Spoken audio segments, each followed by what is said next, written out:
Welcome into another exciting episode of The Scene.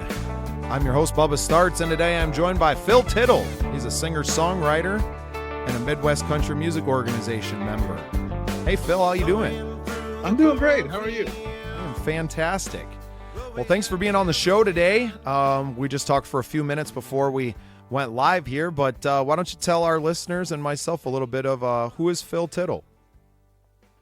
I am a singer-songwriter, as you said. I'm living out in Wisconsin right now, just outside of Milwaukee. I settled in the Midwest a couple of years ago, so I'm not from this area. I originally grew up in the South, grew up down in Georgia.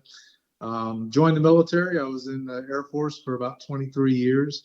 Settled down on the Florida Panhandle for 15 years, and then I moved up here a couple of years ago where my mom was living, and I liked it and called it home. Well, first of all, thank you for your service. Well, thank you. 23 years, yeah. So you're retired? Retired from the military, and I used oddly enough, I used my GI Bill to start pursuing music. I don't know that I think I probably spend too much time and money on it to call it a hobby. But I do have a quote unquote real job as a career coach for an accounting firm out in California to support my music making habit. I just recently, as we were talking beforehand, I started kind of really diving in and trying to make some good quality music, writing good quality music, and using some musicians down in Nashville, and that's kind of my current focus is getting an album put out by next year. That's awesome. So where did music start for you then? Always had a love of music, and I think my mom probably more than anybody, kind of her influence, but started playing guitar while I was in the military, picked it up, and had friends who also played. I wouldn't say I took it super serious, but I mean, I was pretty consistent with it, took lessons, and it wasn't until really after I retired from the military that I really started. I actually used my GI Bill for the Berklee School of Music. I did a couple of their online programs and really enjoyed the songwriting aspect of it.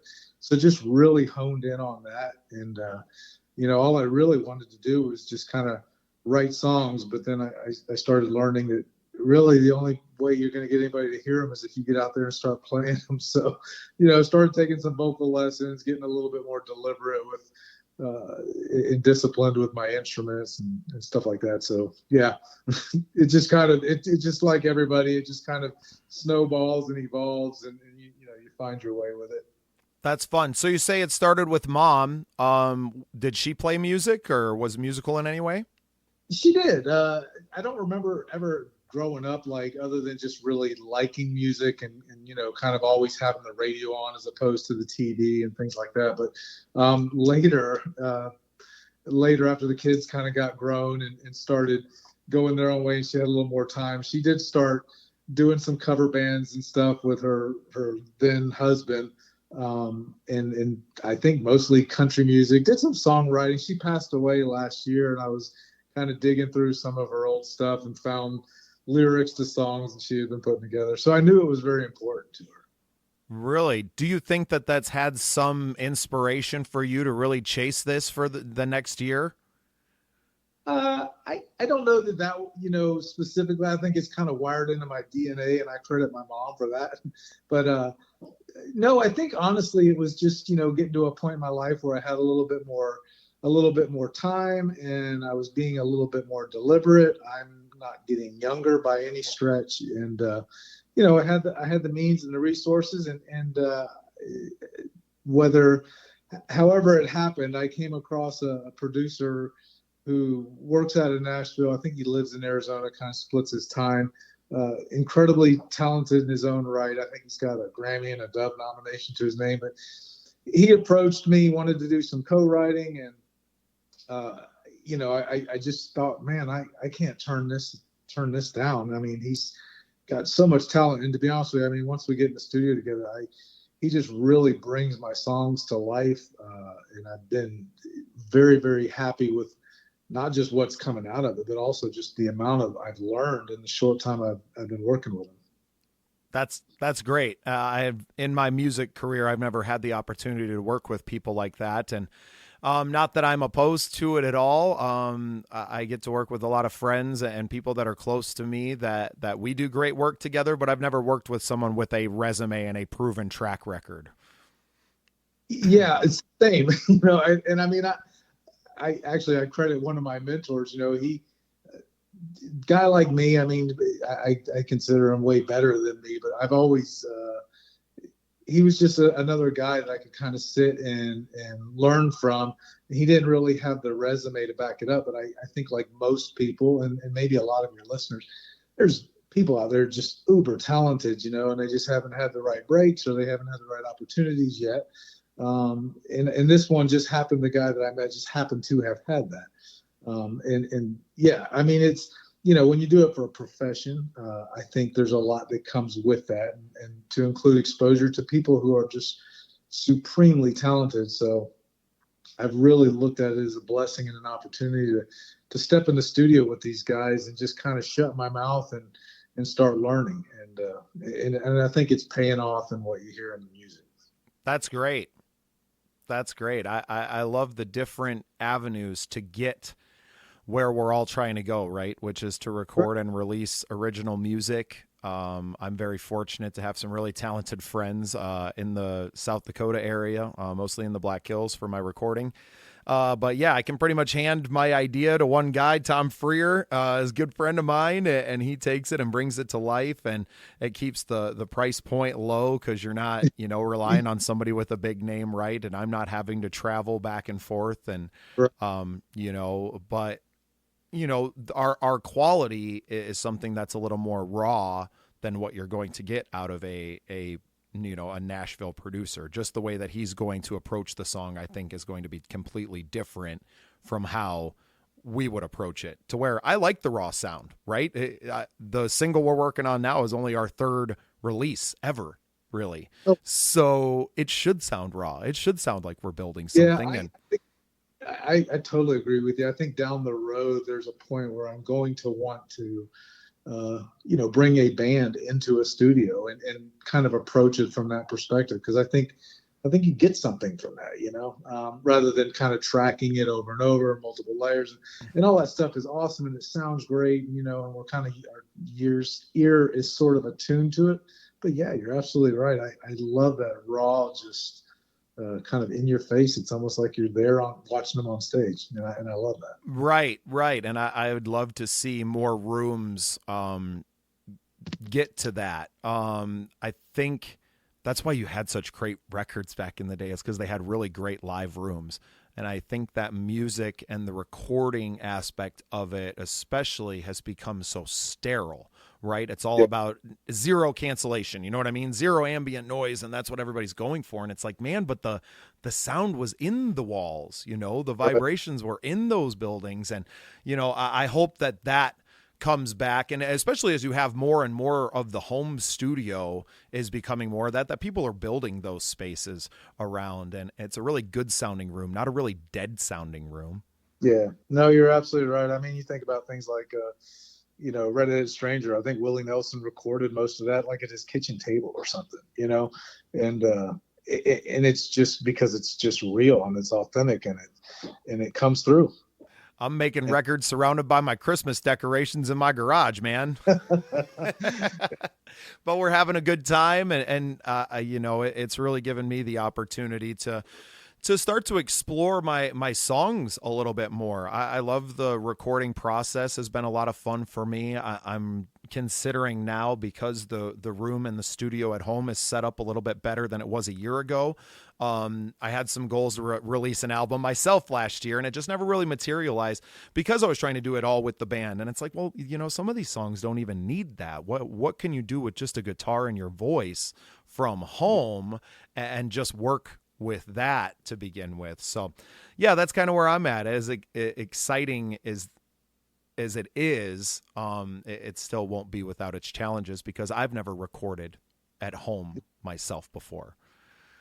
Well, I think you really capture the essence of really, I mean, it's when you kind of view it through that lens of this is a journey, you know, I mean, it really is. And if you kind of approach it without having a predetermined idea of what success should look like, instead just sort of, you know, let the journey and the process kind of dictate that, I think you enjoy it a lot more. And I think it really shows in the music. And that's kind of what I hear you saying, you know, and I certainly found that to be true for me.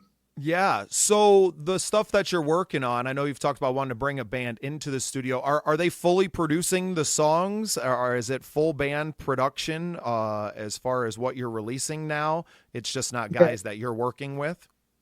Yeah, no, it's well, it's not like my band. It's not like I go on with a Right. bunch of guys.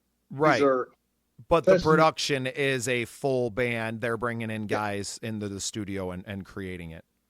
Correct. Yep, yep. It's well, I don't want to give the idea that I've been like doing this down there in Nashville is the norm. It's not. It's very much new for process for me. But yeah, they bring in session musicians. They sit there and they look at the chart.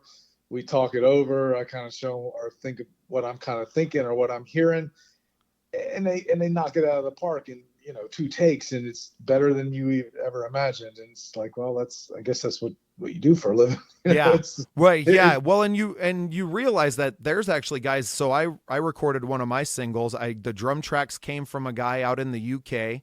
I used the website called Air Gigs. I sent him the things. He recorded on his computer, sent me the digital files back. I sent them to a producer in Nashville that I was working with. He had a session musician come in, play the bass over top of it. I sent that to my friend out in Rapid City, Tom, who I mentioned before, and he did the guitar tracks over it, and then sent it back to Nashville and mixed it all, right? So this thing, this record really traveled around the world and all over the United States to get there. So yeah, the possibilities spurned on by the advent of the internet and just how easy it is to transfer these files and everything now, and the technology makes it so easy to do everything. I mean, even just the technology in a simple recording interface that I have, a Zoom P4 that I can plug my phone into and have a conversation with my new friend yep. Phil. Like, it's a pretty cool time period that we live in. If this stuff was all around in the 60s and 70s, how much different is the world then, Oh, right? With the artists that we had coming out. And I think now that I think there's a lot more songwriters out there than there ever has been, right? There's a lot of stories being told, and it's so important that all these stories get out there. And I think it's really cool to be in this moment where maybe you don't have the big songs and stars, but you have more, and you have more specific stories, right? But people aren't painting in broad strokes anymore. We can get very specific about sharing those experiences. And because there's 8 billion people on the planet, somebody else has had that experience, right? And that's what we're gravitating to. And that's what we're writing songs for, right? I mean, that's why the Beatles were so popular, right? You're right. writing love songs when 80% of the planet are 20 somethings, right? Or Right. teenagers, or like there was a reason that those things in the early 60s, post World War II, because you were speaking to a very, a population, right? Where there was an old guard and a new guard, right? And those ripe situations.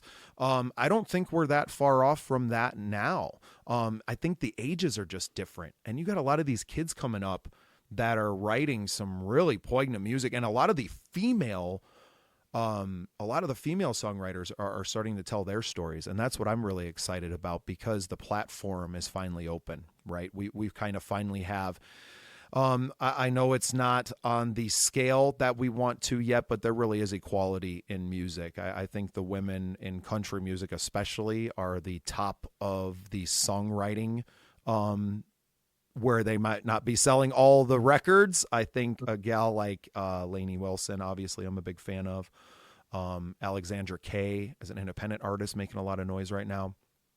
and just so many others. Miranda Lambert had a really big comeback in the last few years, and really leaning into being a songwriter again and not worrying about being a pop star and being what Nashville told you to be or any of that, but really digging into the songs again.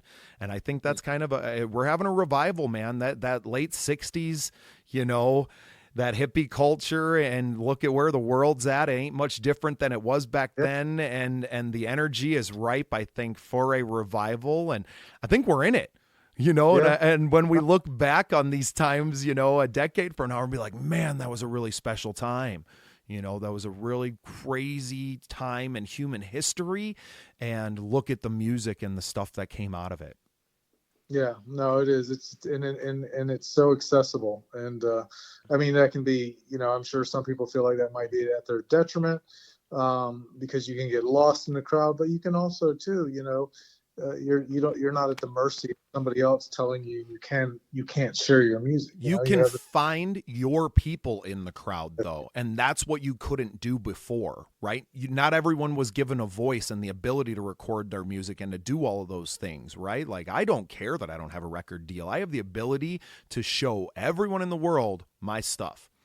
Right. That everyone I talk to or have connection to, I can tell about my podcast, my band, my music, my everything, right? And literally every single person on the planet pretty much has that capability now as well.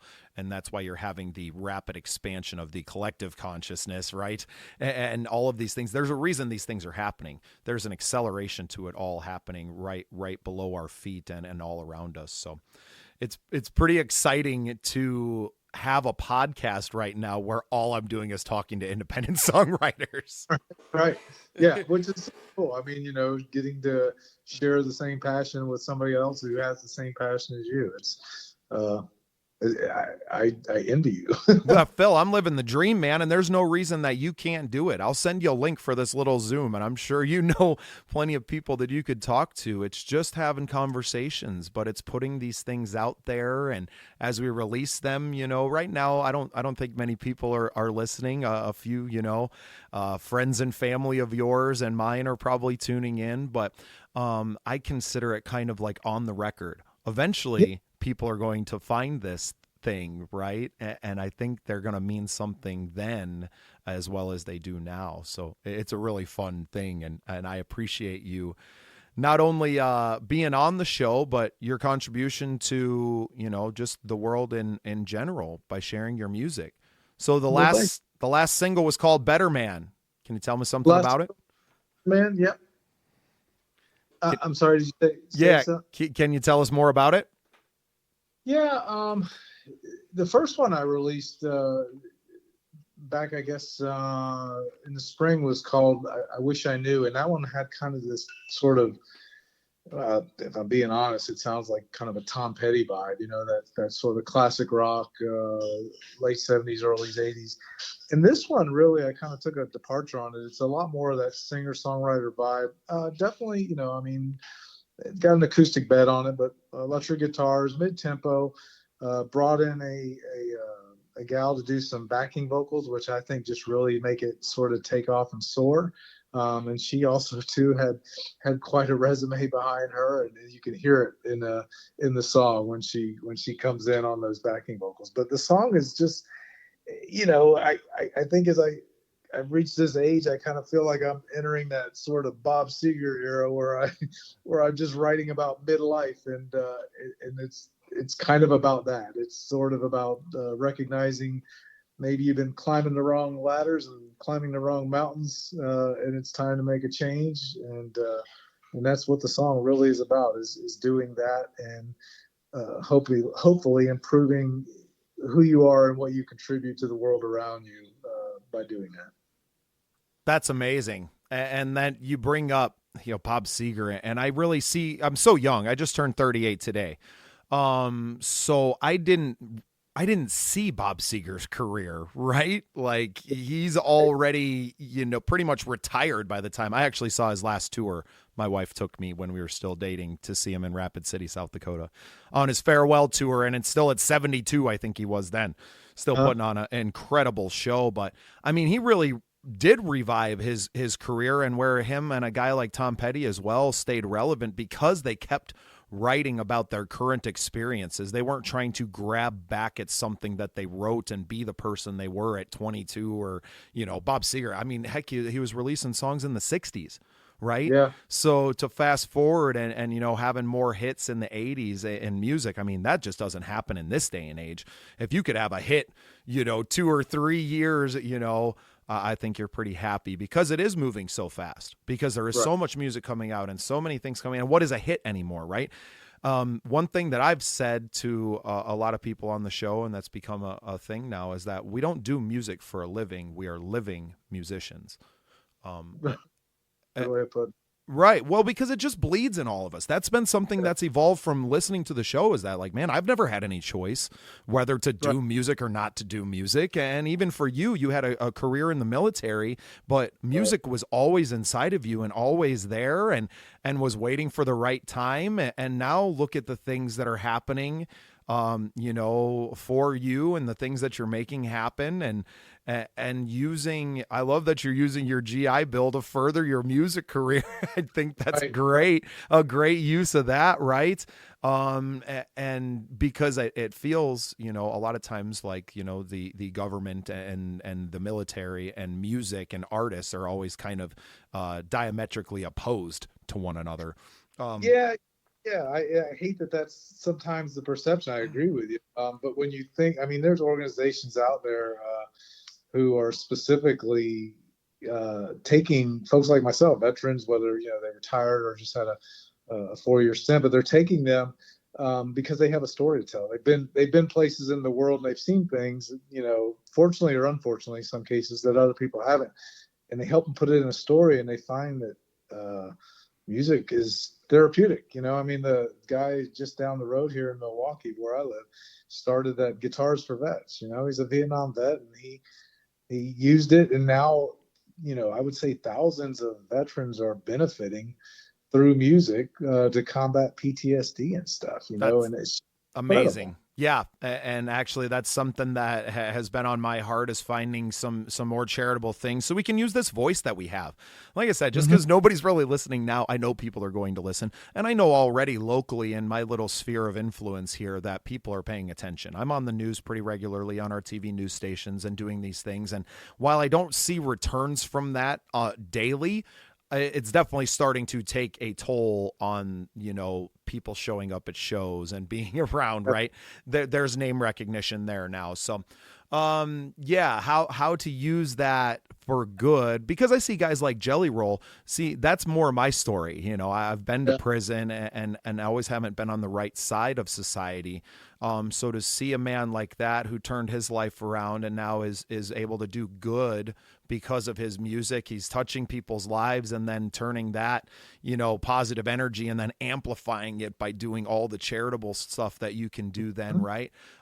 Is just awesome. So on some small scale, I'm not saying that I want to be as big as that. It's never really been my intention. But to be that to my community, because I'm not leaving where I'm at, right? Like, I love the little town of 1,000 people, and this is where my wife's from. Like, we're not leaving our situation. I would love to go out and travel, and I don't mind going anywhere, but this is where my home is. And I think we're staunchly Midwestern in that fashion, that I'm not chasing a dream down in Nashville. I'll go down to Nashville to work. That doesn't bother me one bit, but I'm coming back to the Midwest because y'all be crazy. I'm right there with you, man. I'll go to Nashville all day long and record and, and work, but I have no desire to be down in the middle of all that. And to do the grind and all the songwriting, like, that's awesome. That's great. But honestly, I make better money playing out here than y'all do down there. I don't get the opportunities, but I'm not really looking for the opportunities. Who's going to hire? I'm 38. You know what I mean? Right. Like, they're not looking for the next pop star, and that's not me anyway. I appreciate guys like you that get down there to work. We've had a couple conversations with guys that do work down there. Friend of the show, Brad Morgan, who's a fellow MCMO member and a big reason why I joined the org.